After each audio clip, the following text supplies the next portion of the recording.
I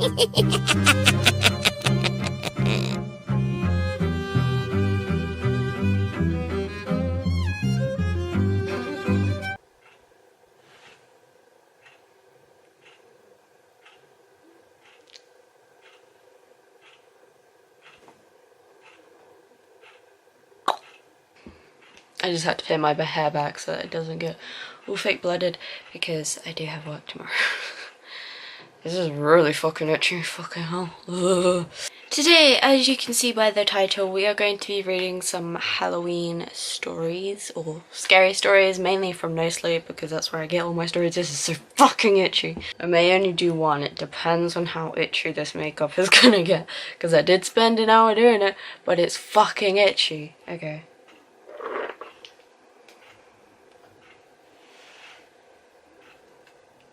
Is this creepy enough?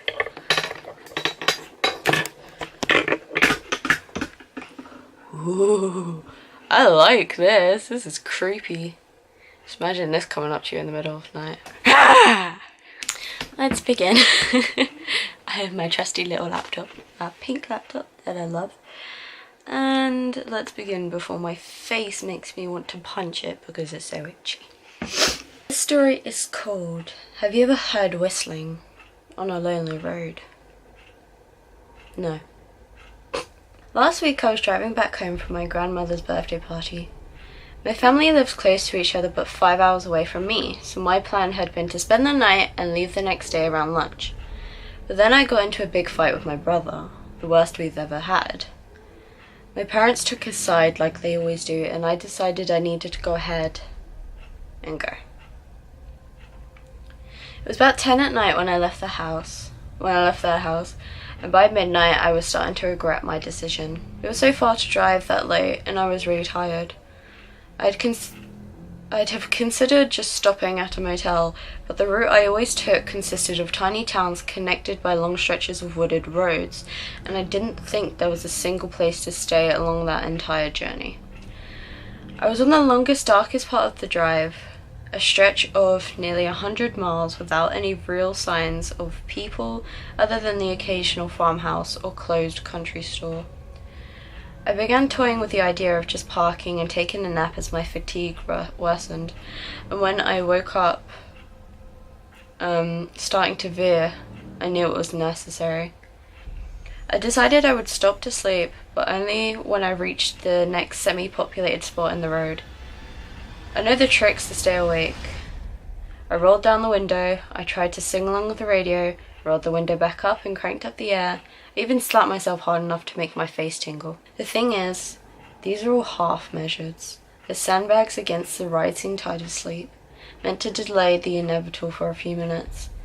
Getting out of my car, caffeine, actual sleep, these were the only things I knew that would really roll things back once you truly on the edge of falling asleep on the road. I had no caffeinated drinks with me, and I had no real idea how many more miles it would be before I saw street lights again. But rightly or wrongly, if I was going to sleep in my car, I wanted at least the suggestion of civilian and order surrounded me. Civilization. I apologize, it's hard to talk with this makeup on. So that left getting out of the car and walking around. I didn't love the idea of stopping at night on some dark and lonely country road, but it seemed a better option than risking a wreck when I finally fell asleep for a second too long. The part of the road I was on was winding, with thick strands of ancient-looking trees looming over the road on both sides. It was nearly a full moon, but the shadows of reaching branches covered the road in an endless silvery tiger stripe of alternating light and dark. I drove on, looking for a straighter, brighter patch of road, but none came, and with each mile I felt myself drifting deeper and deeper. Muttering under my breath, I pulled the car over on a semi-straight section of the road that was maybe 100 feet long before it snaked off in new directions. I hit my emergency lights, hoping to keep any late-night drunk drivers from plowing me or my car, and got out. The air was colder than I expected, even for October. Ooh, it's ironic, it's October now. Sorry. Colder than had seemed when I had rolled down the window earlier while driving. It was weird, but I was also half asleep and didn't necessarily trust my logic at the moment. I moved in front of my car and began walking in a circle within the glow of my headlights before transitioning to jumping jacks. I knew I looked stupid, but a glance at my surroundings made it clear there was no one around. Aside from my car lights, the only source of illumination was the intimate glow of moonlight from above the rustling trees.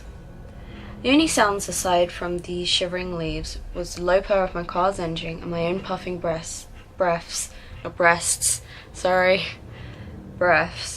as I went through my midnight calisthenics. I'll write that word down, I don't know how to say that. Then I heard something else. I stopped at the noise and listened, but there was nothing. After a few seconds, I decided it was my imagination and was about to head back to the car when I heard it again. It was whistling. Not the cry of some bird, but the high, clear notes of some unfamiliar tune. My skin began to prickle as a low buzz of fear joined the music in my ears. It went on for at least 10 seconds this time before stopping.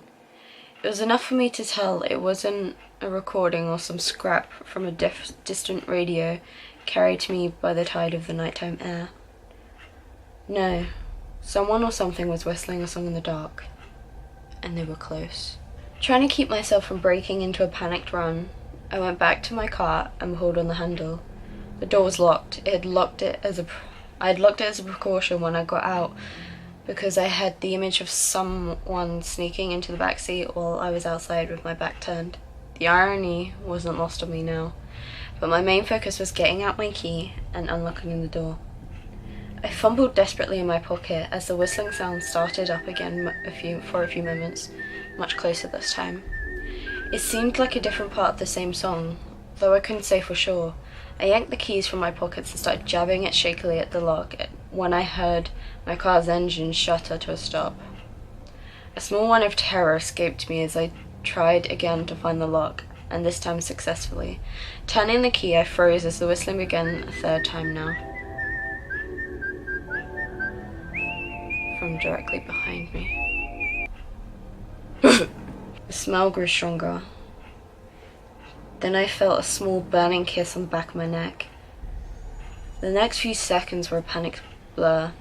I yanked open the door and got in, slamming it shut without daring to look out to see what might be looking in at me. Locking the doors with one hand, I cranked the car with the other, and I almost cried with relief when it came back to life immediately. I thought I heard light scratching my window as I threw the car into drive and sped off into the night. I had no trouble with drowsiness the rest of my drive home, and it was until the next evening that I finally fell into an exhausted sleep. I don't have any explanation for what happened out on that road, and as the days had passed, I found myself rationalizing it more and more as some kind of waking dream or false memory brought on by my brief moments of sleep as I drove home that night. But then last night I woke up to a terrible smell in my room. It smelled of garlic and cinnamon and sulfur. Sulfur means demons. Then I heard it, the whistling, and it was coming from underneath my bed. I bolted from the room and my house, running next door in my underwear and hammering on my neighbor's door until they rarely agreed to call the police. When the officers came, they found nothing, no signs of a break-in or anything stolen, no trace any intruder was ever there. There was a minuscule amount of dirt there, strange greenish-grey dirt unlike any I had ever seen, and mixed in with the dirt was what looked like small patches of dried skin, as though something was molting. I don't know what to do or if I'll ever have another chance to write this down, so I'm taking this time now, mainly so my account is known if something happens to me. I don't know what this thing is, but I feel sure it will find me again. The thought of that terrifies me, but it's not the worst part. See, the more I think about it, the more certain I am that every time it whistles, it's a different part of the same song. Almost as though it needs me to hear the entire thing. Since I realized that, a single question's been haunting me. It casts a shadow over everything else, like the twisted, reaching branches of ancient tree darkening some lonesome midnight road. What will it do when it finishes the song?